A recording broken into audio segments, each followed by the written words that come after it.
네, 저희 부부의 성별은 바로 안녕하세요, 다미입니다. 임신하게 되면 제일 궁금한 게 과연 아들일까? 딸일까?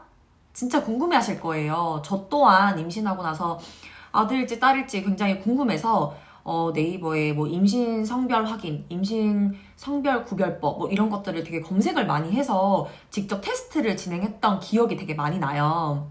그래서 오늘은 제가 그때 사용했던 테스트 방법들을 한번 알려드리고 그게 정말 맞았었는지 그것까지 같이 한번 확인을 해보려고 합니다. 일단 보시기 전에 구독 버튼 한 번씩 눌러주세요.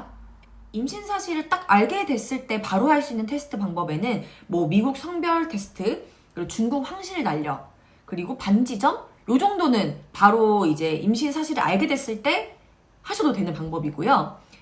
이제 한 5주에서 6주차가 됐을 때는 난황 이치를 보고 테스트를 많이들 하세요. 뭐 아들일까 딸일까.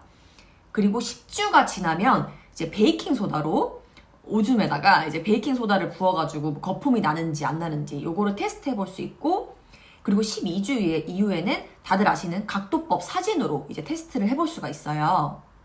먼저 임신 사실을 딱 알게 됐을 때 초기에 알 수 있는 테스트 방법들인데요.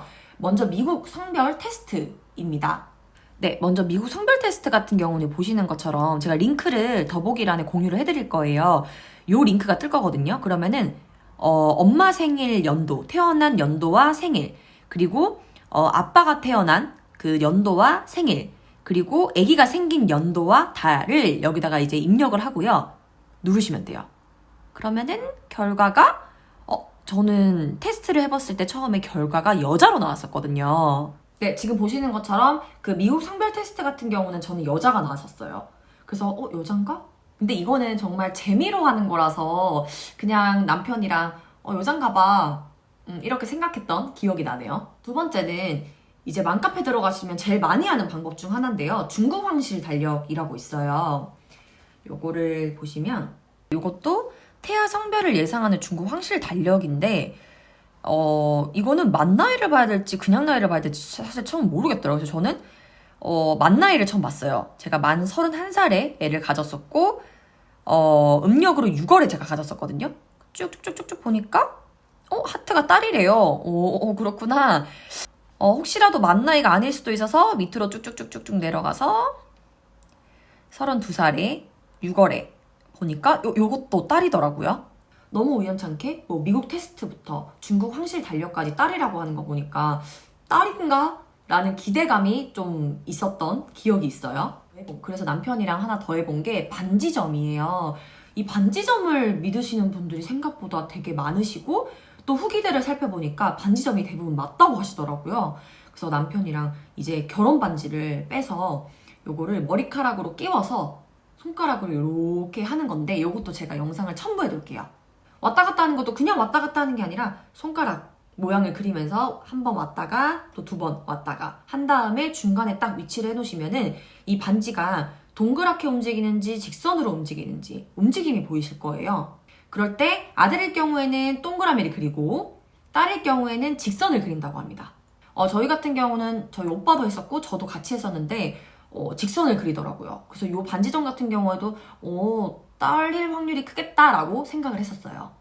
이제 5주에서 6주 사이가 되시면 산부인과 가서 초음파 검사를 하잖아요. 그럼 그때 초음파를 보면 아기집 난항 같은 게 보일 거예요. 그 위치로도 아이 성별을 구별을 할 수 있다고 하더라고요. 저희 같은 경우는 오른쪽에 위치해 있더라고요. 근데 오른쪽이 딸이고 왼쪽이 아들일 확률이 크다고 합니다. 그래서 저희는 계속 약간 딸한테 맞춰져 있는데? 라는 생각을 했어요. 그렇게 임신 10주가 돼요. 그럼 10주 이후에는 할 수 있는 테스트가 그 오줌을 종이컵에 받아요. 거기에 베이킹 소다를 넣어요.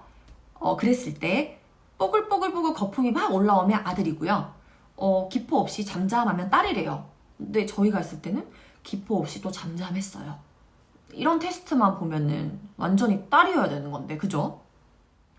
12주가 되면은 각도법으로 이제 테스트를 할 수가 있어요. 각도법 같은 경우는 아들일 경우에는 성기와 각도가 30도 이상 각을 이루고 있으면 아들. 그리고 딸 같은 경우에는 등이랑 성기 각도가 거의 평행에 가깝다고 합니다. 그래서 저는 사실 볼 줄을 몰라가지고 각도법 사진을 바로 맘카페에 제가 올렸던 기억이 있어요. 근데 정말 신기하게도 맘카페에서 댓글이 한 10개 정도가 달렸었는데 전부 다 보시고 딸이라고 하시는 거예요. 사실 저는 잘 모르겠었거든요. 근데 이제 보면은 뭐 등과 평행인가 보다라는 생각이 좀 들긴 해요. 그래서 이렇게 각도법으로 딸인 것을 저희는 확인을 했고요. 그래서 저희는 미국 성별, 중국 황실, 반지점, 난황이치, 베이킹소다, 각도법 한 6가지를 테스트를 재미로 해봤었어요. 그런데 정말 신기하게도 6개 모두 딸이라고 외치고 있었어요. 그래서 과연 저희 부부의 성별은 어떻게 나왔을까요? 16주차 때 저희는 성별을 어느 정도 알고 있었어요. 왜냐면 16주 때 초음파를 봐주세요. 그럼 원장님께서 힌트를 주세요. 아들일지 딸일지. 그런데 역시나 다리 사이에 아무것도 없더라고요. 그래서 원장님도 딸일 확률이 좀 큽니다 라고 하셨는데 저희가 봐도 너무 다리 사이가 매끈해서 딸이겠구나. 그런데 역시나 20주차 때 또 23주차 때도 다시 봤을 때도 다리 사이에 아무것도 없어서 딸인 거를 확정을 받았고, 참 지나와서 생각을 해보면 아들, 딸 그게 참 뭐가 중요한가 싶다가도 너무 궁금하니까 이 테스트들을 할 수밖에 없게 되더라고요. 그래서 저희도 웃긴 게 오빠 뭐 아들, 딸 뭐가 중요해? 그냥 낳자 라고 얘기하면서도 요런 테스트가 있다는데 한번 해볼까? 그런 얘기들을 정말 많이 했어요. 여러분들도 너무 맹신하지는 마시고 그냥 저희처럼 재미로 테스트를 해보시는 것도 되게 재밌을 것 같아요. 그럼 여러분 오늘 영상도 재밌었으면 구독 버튼 한 번씩 눌러주시고요.